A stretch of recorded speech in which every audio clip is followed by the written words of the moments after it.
Мұқағали Мақатаев сәлемдеме.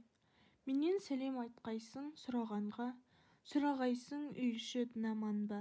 Өмір кешіп жатыр де ол өзінше, тірлік керек әрине тірі адамға.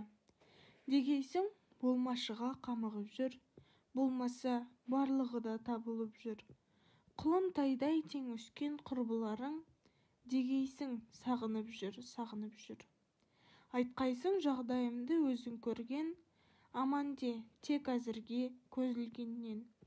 Күйзеліп күндіз-түні тыным алмай, күресіп жатыр деген сезімдермен. Сыртын беріп достары кеткеніне, өкінбейді дегейсің өткеніне. Табыс етіп бар сырын жіберді де, көзден ұшқан көңілдің кептеріне. Армандайды дегейсің қиялдайды, қайда барса бір басы сыя алмайды. Сендер оны ұмытып кетсеңдер де, дегейсің сендерді ол қия алмайды.